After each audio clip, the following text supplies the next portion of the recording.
Okay, dear children, good morning. I hope all of you are fine. Okay, then here the first part of the lesson we completed. I hope all of you prepared the notes of that part. And we conducted the class test. Almost all students they wrote the class test and you wrote it well. Congratulations for that. Now we can start the second part of this lesson, that is the outbreak of the French Revolution. Please listen. The outbreak of the French Revolution, that was in 3 stages, and the first phase of this revolution from 1789 to 1791. Then earlier we discussed that the Louis XVI he ascended the throne of France in 1774. That time he faced the empty treasury. So to look after the administration, he wanted to impose the taxes. But as per the system existed in all the regime or before 1789 in France, Louis XVI was not able to impose the tax by his own decision. So he wanted to get the permission from the French Parliament. So after a long gap, that means before the 5th May 1789, the French Parliament was summoned in 1615 only. After a long gap, then that was on 5th May 1789, Louis XVI he summoned the French Parliament. And what was the name of the French Parliament? Estates General.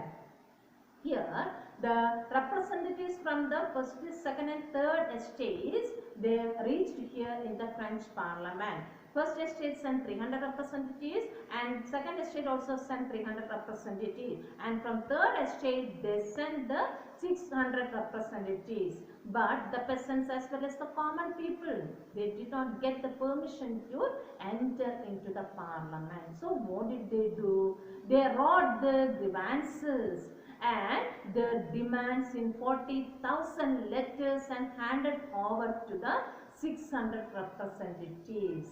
Please listen.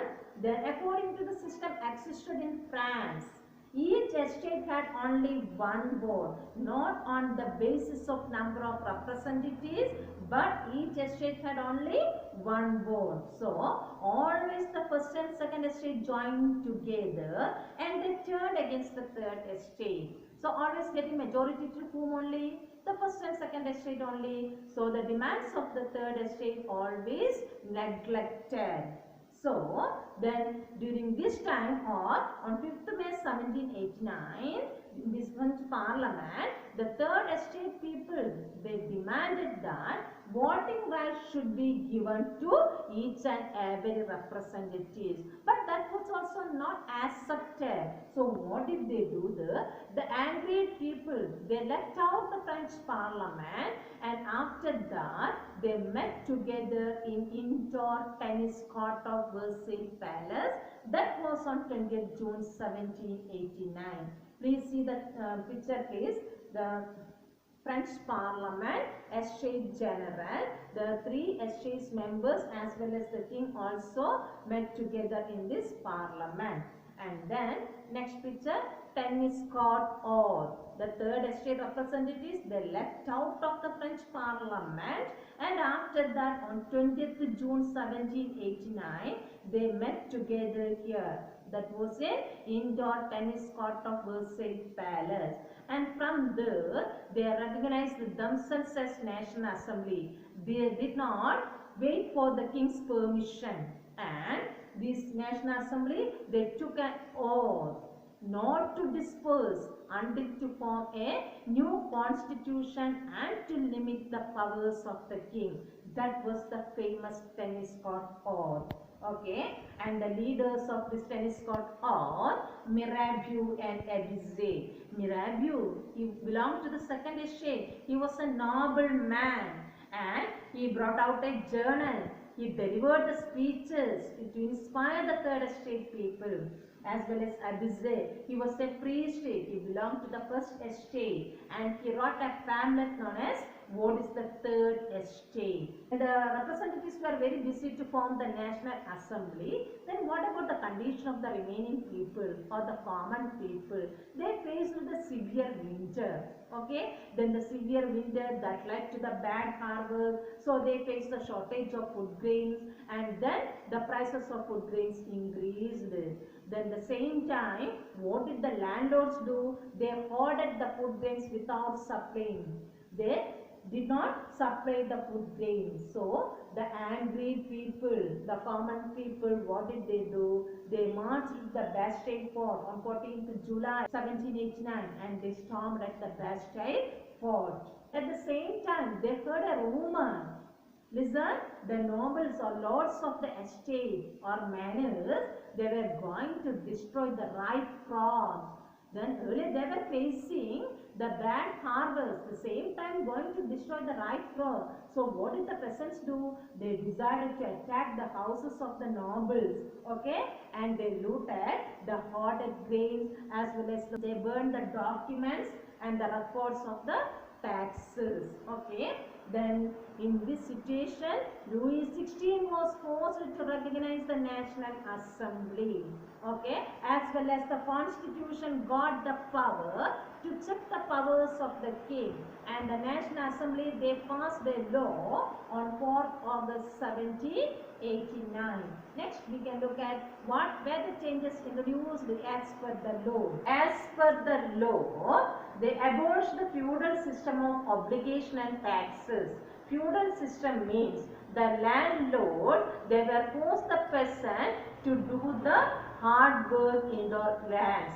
But the production was taken by the lords, and then peasants, they did not get any wages or any good profit from this cultivation.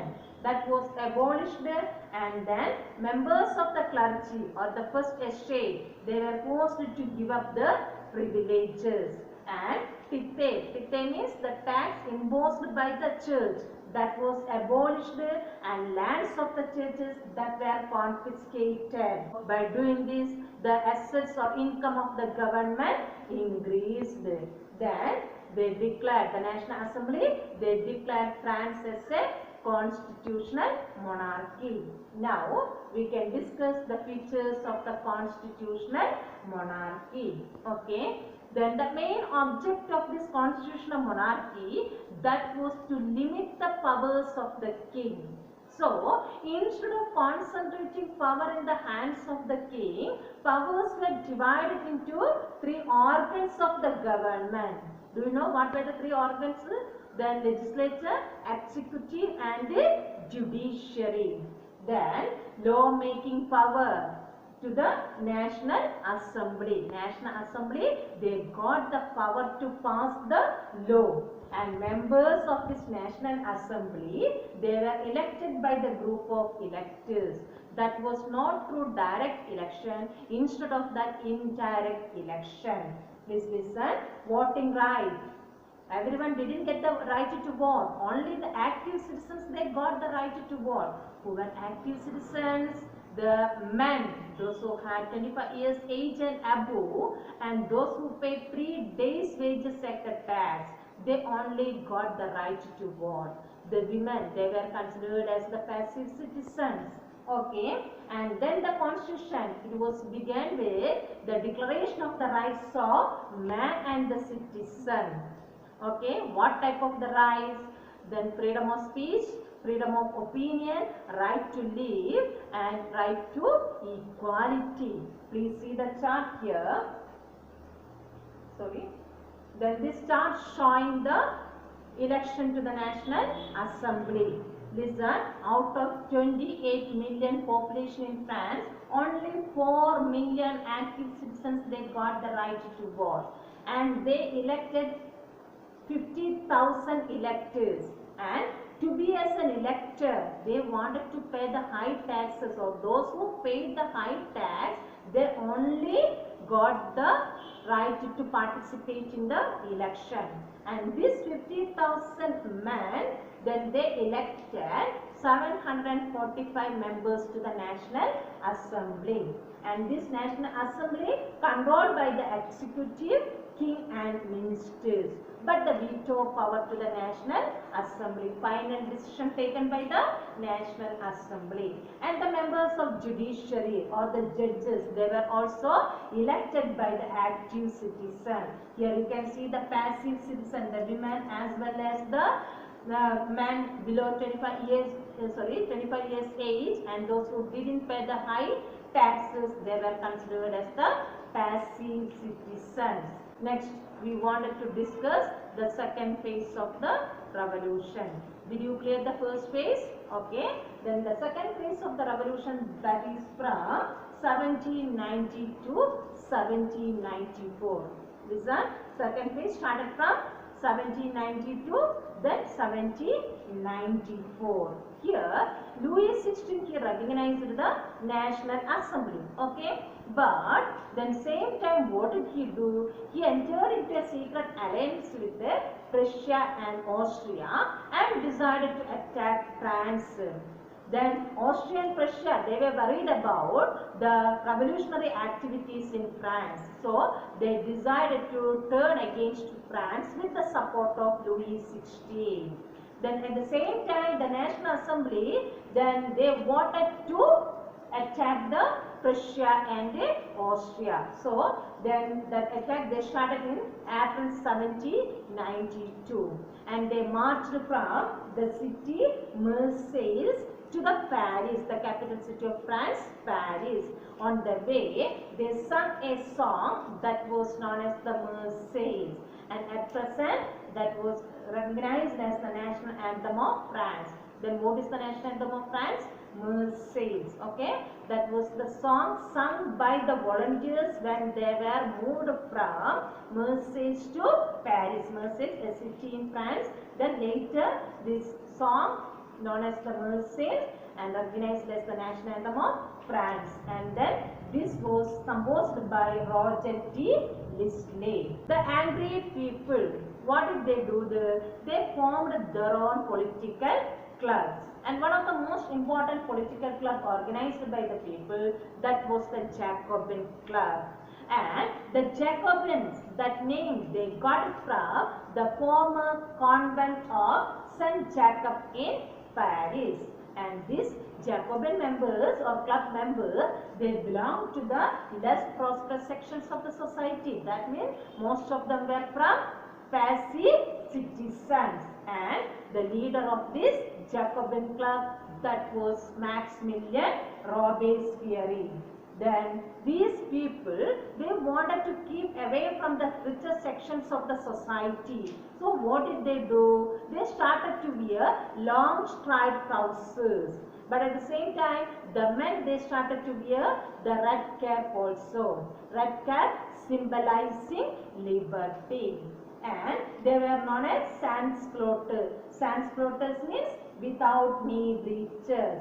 Here, the richer sections of the society in France, they used to wear the dress reaching up to knee. So they wanted to keep away from them, and they started to wear the long striped trousers. Please see this, the sans-culottes picture. Okay, did you clear this? Red cap symbolizing liberty. But the women, they did not wear the red cap, but the same dress they started to wear. Then next shift. Here the people, they were facing the shortage of food grains. Okay. Then due to the shortage of food supply and high prices of food, then what did they do? They planned an attack in 1792. They listened, and then 10 August they stormed at the palace of Tuileries. The angry people, when they faced the shortage of food grains and increasing the high prices of the food grain, they attacked the palace of the Tuileries. And then after that, they conducted the election. In this election, then all the men above 21 years age, they got the right to vote, regardless of their income. They got the right to vote. But the women, they didn't get the right to vote. The women in France, they got the right to vote in 1945 only. The new National Assembly, they elected new National Assembly, and the new National Assembly, it was known as Convention. This convention, they abolished the monarchy and declared France as a republic. Then constitutional monarchy, it was a failure, and then it was declared as a republic. Republic means the head of the state, that is also an elected person. Here the leader of the Jacobin Club, Robespierre, he was elected as the head of the state. Then he became the head of the republic. That was on 21st September 1792. And then Louis XVI, the National Assembly, they accused Louis XVI, he committed the treason or he turned against the nation, and because of that he was executed on 21st January 1793 from a place that is Ville-Concorde. Later his wife Marie Antoinette, she was also executed. Next, here we wanted to discuss the reforms introduced by Robespierre, or what was the condition of France under Robespierre, that we can discuss in the next class. Please refer these points, prepare the note, read the textbook thoroughly, and then class test date I will inform, and I will send the questions through WhatsApp. On the basis of that you have to prepare the notes. Any doubt you can call me. Okay, thank you.